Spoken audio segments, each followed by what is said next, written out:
29-nya itu. Apakah ada orang muslim dilarang beribadah di Indonesia? Enggak ada. Apakah orang Islam dilarang ini itu? Enggak ada, kawan.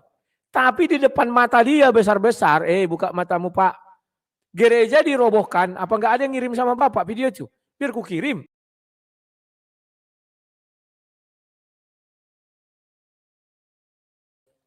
Kita lanjutkan lagi, kawan. Selamat kepada Dewi Bulan, cita-citanya tercapai.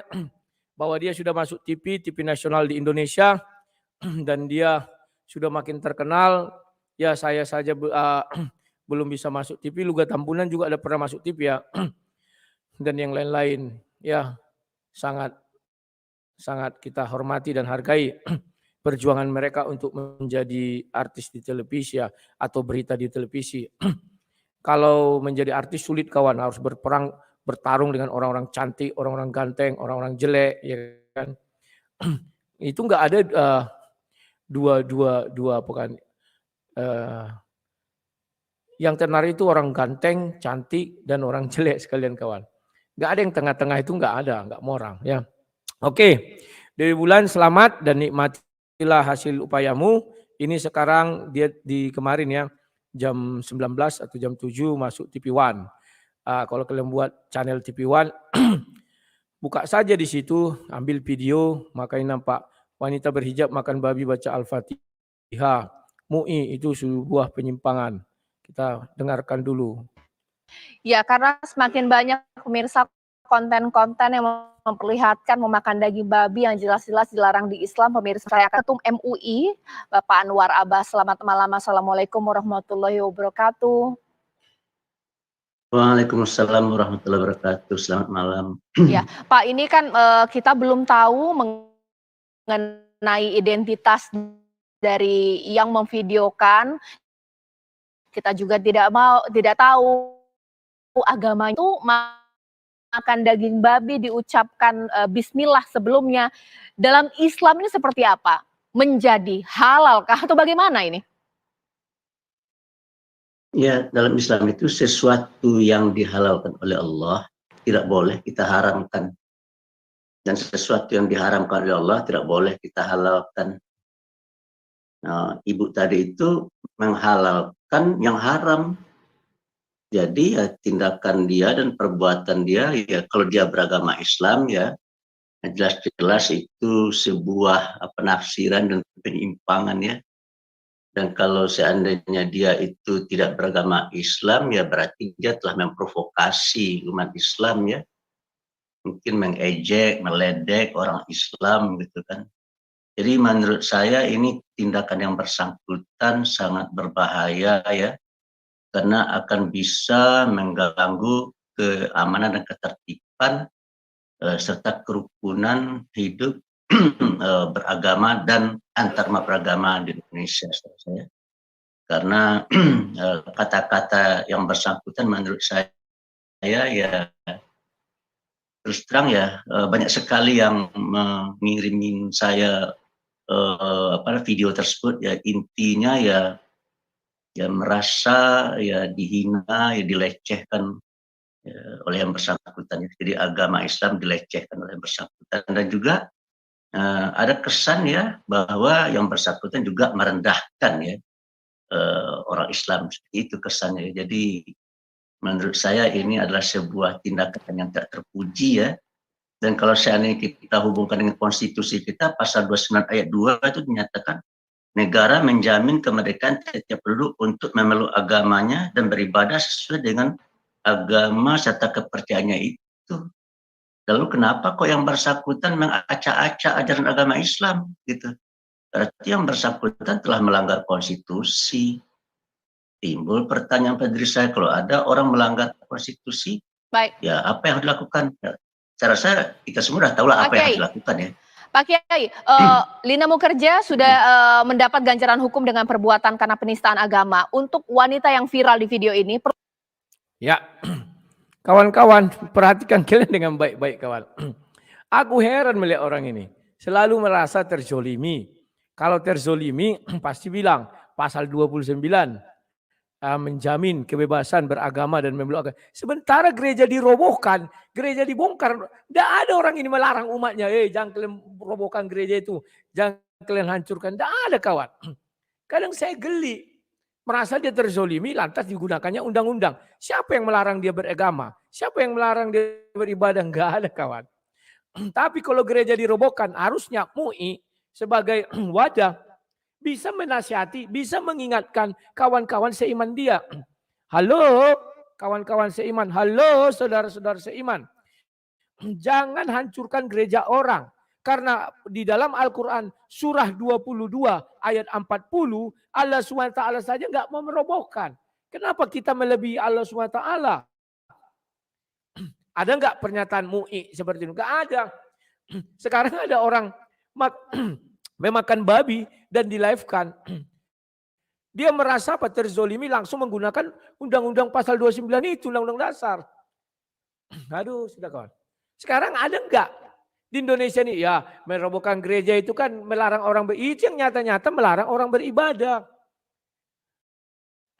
Justru kalau kita mengambil undang-undang itu semua orang bebas beribadah dan menganut kepada, kan dia enggak bilang dia sudahlah. Saya tidak membahas itulah. Yang saya ambil itu pasal 29-nya itu. Apakah ada orang muslim dilarang beribadah di Indonesia? Enggak ada. Apakah orang Islam dilarang ini itu? Enggak ada kawan. Tapi di depan mata dia besar-besar, buka matamu Pak. Gereja dirobohkan, apa enggak ada yang ngirim sama Bapak video itu? Biar ku kirim. Di Batam gereja sudah naik, ditultuli, dihancurkan gini sampai berlubang-lubang. Buka mata Pak besar. Sekali-sekali nasihati umatmu. Biar mereka tidak melawan firman Allah SWT. Surah 22 ayat 40. Jikalau Allah SWT mau gereja dihancurkannya bisa. Tetapi Allah tak mau. Kenapa? Allah mengakui dari dalamnya banyak disebut nama Allah. Buka mata itu besar-besar, ganjel pakai korek api gini. Makanan saja kau ributkan. Saya bukan melarang. Itu dia di Amerika, bukan di Indonesia. Dia itu memang pakai bahasa Indonesia. Ributkan dulu sekali-sekali bagaimana gereja dibongkar, bagaimana gereja ditutup, bagaimana IMB tidak diberikan, bagaimana orang ibadah diusir keluar. Dengan mata kepala saya sendiri pernah saya lihat tahun 2011 di Pekanbaru. Bapak, ini yang lebih merusak tatanan kehidupan di Indonesia. Bukan makan babi itu. Bagaimana kalau rumah ibadah kalian dirobohkan? Kan itu lebih berbahaya. Aduh, tapi udahlah, mungkin bagi dia lebih berbahaya itu. Seolah-olah orang ini membahayakan negara, bagi saya enggak, bagi orang lain enggak. Orang menganggap dia gila saja itu. Ya, kita ulang lagi pernyataan beliau mengenai undang-undang ini, undang-undang dasar. Lucu kawan. Ini adalah sebuah tindakan yang tak terpuji ya. Dan kalau seandainya kita hubungkan dengan konstitusi kita, pasal 29 ayat 2 itu dinyatakan negara menjamin kemerdekaan setiap penduduk untuk memeluk agamanya dan beribadah sesuai dengan agama serta kepercayaannya itu. Lalu kenapa kok yang bersangkutan mengacak-acak ajaran agama Islam gitu? Ya. Dibilang orang ini mengacak-ngacak. Ya itulah Bapak ini lagi sulit ya. Saya nggak tahu. Zulkifli itu dulu ingati mengacak-ngacak agama Kristen. Kailama itu dulu ingatkan mengacak-ngacak agama Kristen, ajaran Kristen, kitab suci orang Kristen. Gajah di seberang lautan memang kelihatan Pak. Ya, semut di depan mata nggak kelihatan, terbalik. Semut di seberang lautan kelihatan Pak. Gajah di depan mata nggak kelihatan. Karena memang gajah itu besar, mata Bapak kecil kan gitu. Sekali-sekali terapkan dulu itu kepada umatmu, ajari mereka. Agar menghargai nilai-nilai luhur Pancasila. Agar menghargai perbedaan. Gak usah pala diroboh-robohkan gereja, dilarang-larang, ditutup-tutup. Aduh Pak. Saya percaya. Kalau orang imannya kuat, gak akan makan babi. Gak akan terpengaruh orang makan babi. Itu kan dia tahu, orang anggap aja dia gila. Tapi kalau merobohkan gereja,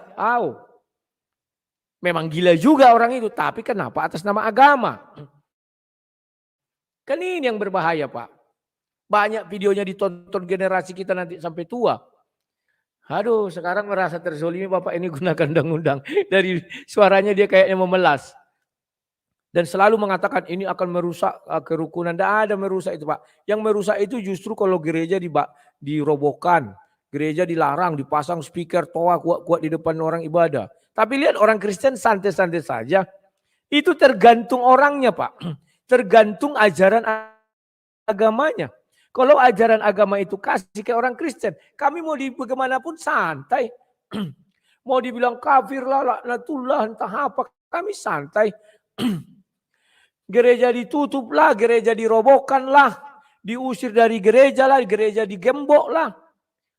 IMB enggak diturunkan lah, dikeluarkan, bupati datang ikut menyegel lah, kami santai. Tidak perlu kami bilang, oh ini bisa mengancam ini, enggak ada itu. Negara ada, polisi ada, harus bertindak tegas. Kan begitu ya Pak ya. Tolong perhatikan ini Pak dengan baik dan benar. Ya. Sekarang bagi yang baru masuk, inilah sekarang sudah masuk TV One bahwa Dewi Bulan ini menjadi momok ya.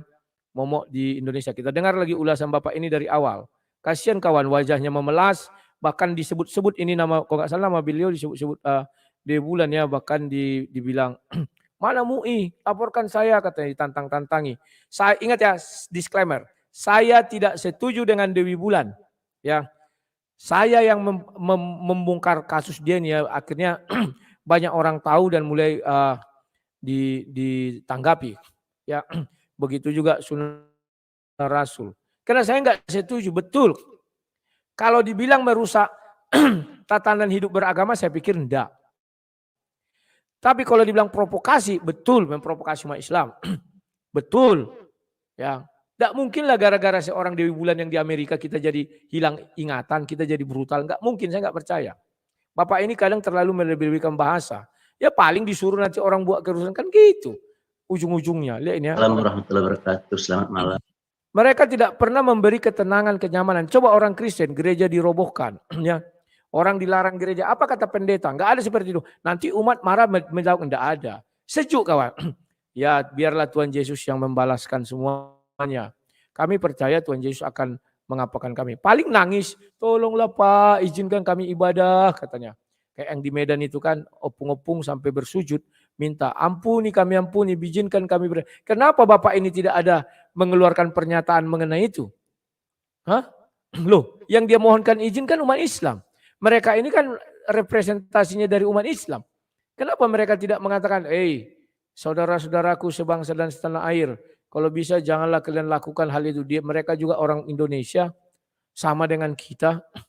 Kenapa kau tindas mereka dengan atas dasar nama agama? Oh, kalau mengenai izin biar mereka urus. Tidak ada urusan kita menutup itu. Itu urusan pemerintah. Kalau belum keluar izin, pemerintah pun tidak bisa menutup gereja. Tunggu sampai izinnya keluar. Yang memberi izin kan pemerintah. Masa pemerintah mau nutup gereja? Ya orangnya mengurus izin. Ya tunggulah sampai selesai. Apa syarat-syaratnya dipenuhi baru ACC. Jangan dihalang-halangi. Nah,